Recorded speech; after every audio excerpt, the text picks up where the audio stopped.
Someone asks, what is the role of service to others on the path? Well, ultimately, there are no others. So service to others is really service to self. And if you have the experience of serving others, you will know that it feels good to serve others, that actually it's very joyful to serve others. Serving others is joyful. And this is exactly why, is because you're serving yourself. Because the reality is the apparent others are actually you.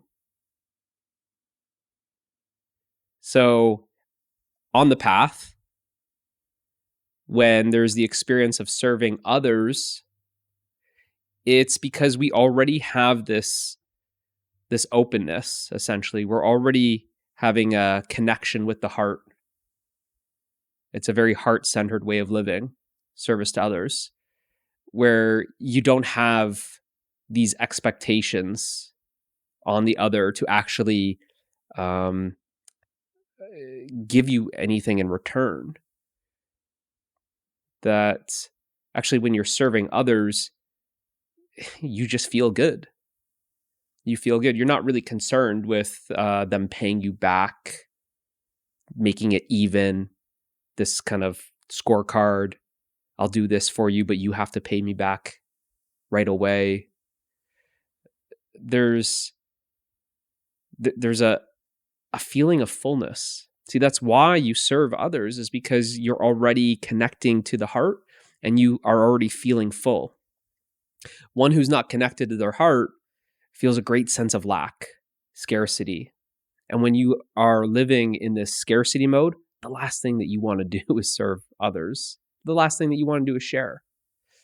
But serving others could also be just called sharing. That's your life, is very sharing, that you have this natural generosity that you're just sharing. It feels like you're just sharing yourself with others. You're sharing your time, you're sharing your resources, you're sharing your energy, but it's coming from a place of fullness, and fullness wants to be shared. And you see it's a different way of living. It's a very heart-centered way of living, like I said. And you see it's like a feedback loop, that the more you're serving others, the more you feel good. And someone who's not serving others, they're really locked into this mentality of lack, scarcity. They feel very separate. So you're serving others because you're already starting to feel that oneness, that openness, that receptivity is already there on the path, that you're already feeling. No, that's why it's feeling good to serve others, is because the reality is they are you. They are you. And it's this selfless service. And essentially, you're serving others and you have forgotten yourself. Forgotten yourself as you've forgotten your personal identity.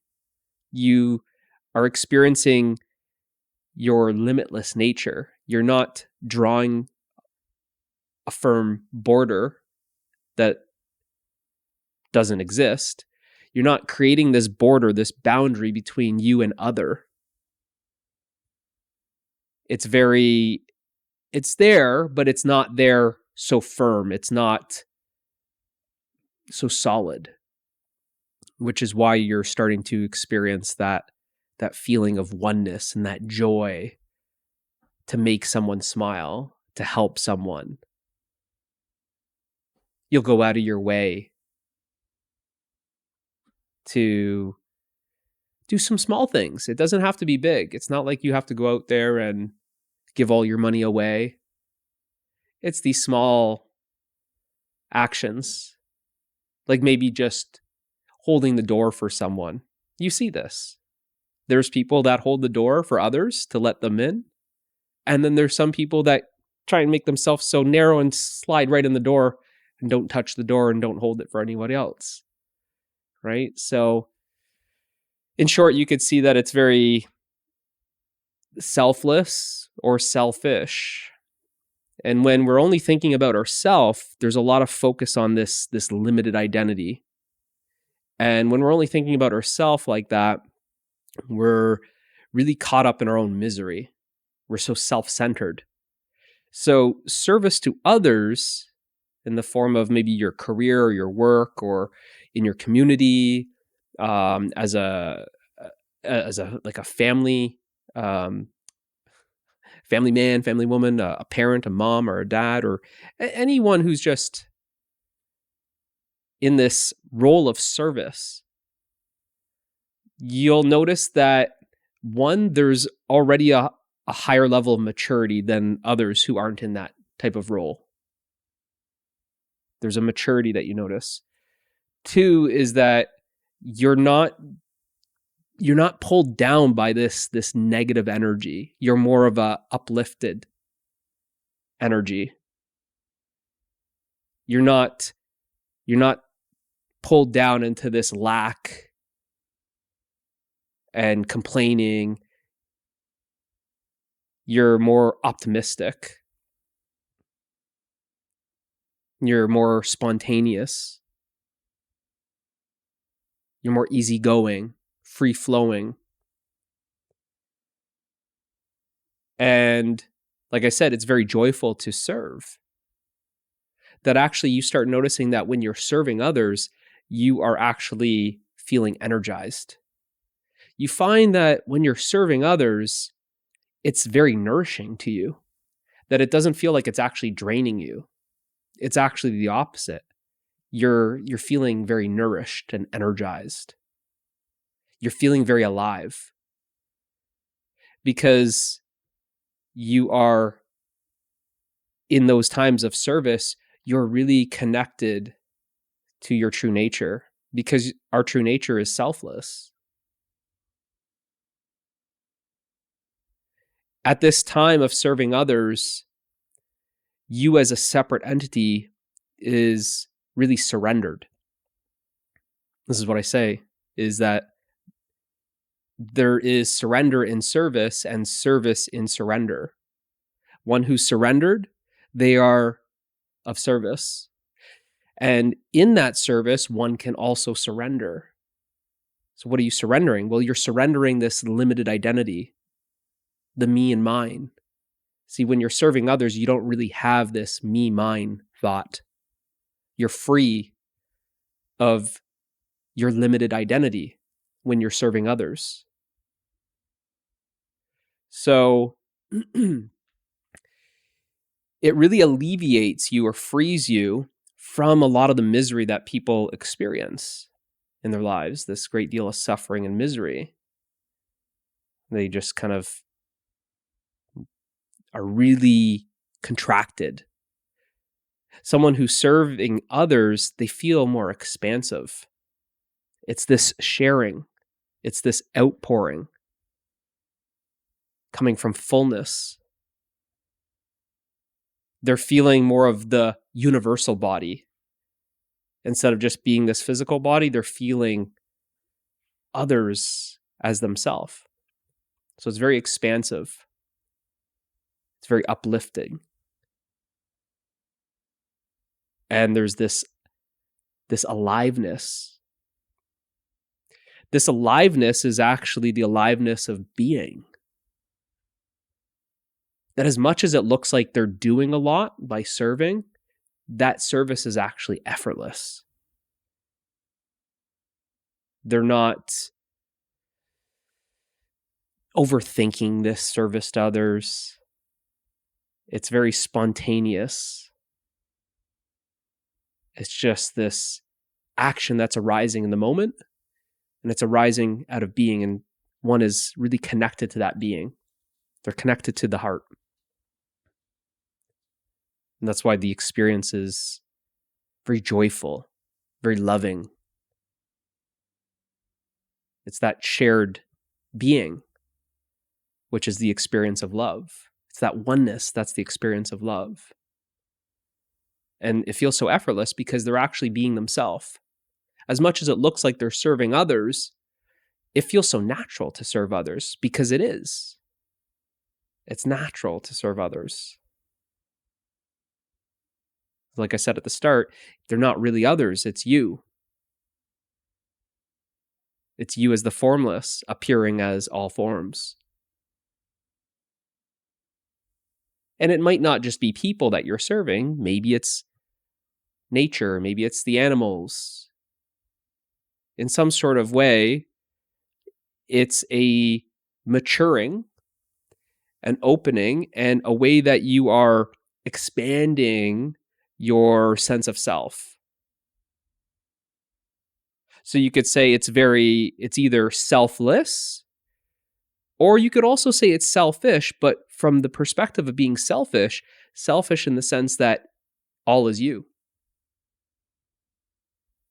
Very selfish. If all is me, there's only me, and service to others is really service to self, I'm very selfish. But it's really about that identity.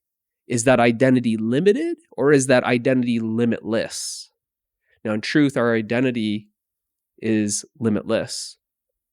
Actually, on that level, it's not even an identity. It's just what you are. Your nature is limitless. So that's why it starts feeling so natural. That's why it feels so good. That's why this emotional guidance is really guiding you.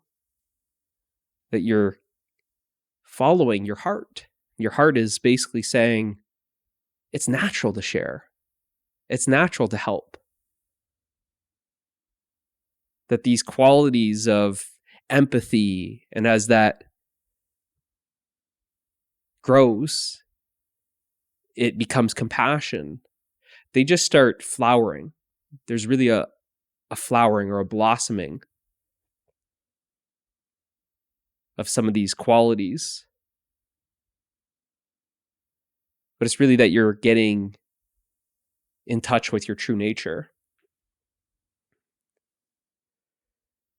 So along the path, while there's this service to others, you could say it's part of the process. And it's also, like I said, it's a very practical way to live in modern society while being surrendered. That you're surrendering to life, and this is just the natural flow of life moving through you. You're of service to others because it's as if you're just the vessel, and action is just happening through you. You don't really have a strong sense of doership. As much as you're serving others, you're not really getting a sense of pride and identity from that. That is possible, you can, but in kind of these later stages of serving others, you're not. It just feels very natural. It feels like that identity is very loose. It's loosening. It's very permeable. It's thinning out. And as it's thinning out, this serving others is very natural.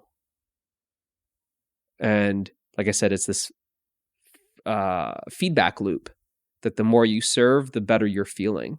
The more you serve, the more you're of service, the happier you are. It's like a built-in incentive. Whereas the other, it's a negative feedback, because when you're only thinking about me and mine, and you're so guarded and you don't want to share, and it's lack and scarcity, you're getting caught up in your own misery, and you're stuck in your own suffering. In a way, this service to others is just a natural part of the process, and it's very liberating from that suffering. It's a very heart-centered way of living, in the sense of you're not some monk that's trying to get away from life and go in some cave or like live in a forest by yourself. You're actually you're you're living fully. You're fully involved in life. And it's that full involvement that's actually, you're all inclusive. So you're not trying to separate yourself from the world. You're going fully in. You're going fully in. So it's this all inclusiveness. So your sense of self, in a way, is just getting bigger and bigger and bigger. It's felt as more of an expansion. It's all inclusive. That if you're a leader or a boss or a manager in some way, it's you're including them. You're really living by the truth at that point, in the sense of you're treating others how you want to be treated, because you're already feeling that sense of oneness. Right? You're living by the golden rule, in a way. So it just helps, that surrendering process. You just become more and more surrendered, because ultimately it's leading up to a surrender. So it's part of the path. I think it is the path. And it's just part of the process of realizing what you are. So it all comes down to, if it's resonating with you, if you just find that your life circumstance is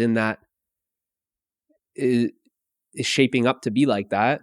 Maybe you're a family man, or maybe you're a mom, or maybe you have a lot of nieces and nephews, or maybe you have opportunities in your community, or maybe you own a business or something like that. It's always going to feel like you're stepping into a situation that allows you to grow. It's always this growth. Like I said, it's more of this expansion. And it's always going to feel like more and more responsibility, and you'll feel like this maturing.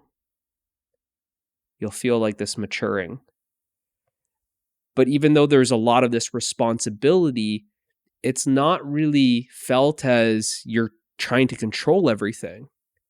There's a lot of responsibility in the sense of it's your ability to respond, and your ability to respond is only in this moment. It's only now. So you find that you're not really overthinking things. You're not stuck in the past. You're not projecting, living in the future in some big fantasy. It's very, like I said, it's a very active lifestyle of serving others, because you're in the moment and you're very active, and you're all in, right? You're all in. You don't have this like reservation.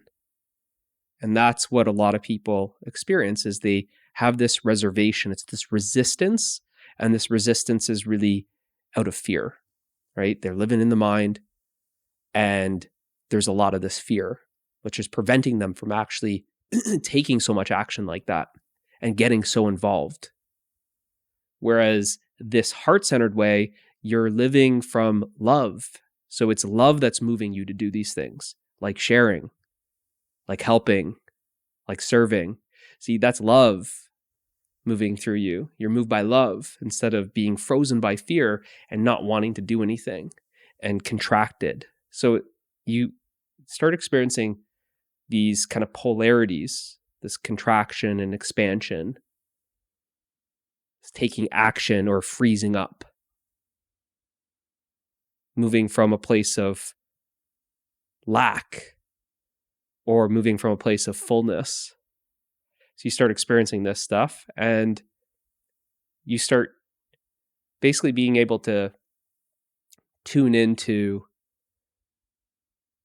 that energy that's moving through you, that you start feeling this effortless flow, and you are so open and receptive that now you're starting to be more receptive to something else, to something greater. At the time, you might not know what it is, but you just have this intuition, because your life is very guided by this intuition. You're going based off of feeling. You're not really thinking too much. Like I said, you're not overthinking stuff. It's more of a in the moment. It's this intuition, this inner knowing. And you're going based off of the feeling. So you're really following this emotional guidance that it feels good to serve. It feels good to share. It feels good to treat others as yourself. So although maybe you don't have the experience, you're not experiencing others as yourself, it's an invitation. Why don't you try living like that for a day or two and see the feedback? Because life will give you that instant feedback. Life will give you that instant feedback. It's one of those things where it's as if you smile at life, life smiles back. There's some sort of quote like that, but it's very true in that sense. That what if serving others, you start feeling happier, right? So that's what I mean by you could start living by the truth along the path. And your experience of life will be the sign. It will give you the signs that you're essentially, you're going in the right direction. And if you use happiness, love, peace, and freedom as your, these aren't emotions, but I'll say it like this, your emotional compass as your guide, you will know if you're steering in the wrong direction or if you're on the path. So it's that cliche line of follow your heart. Follow your heart. So hopefully this helps, and I'll see you in the next one.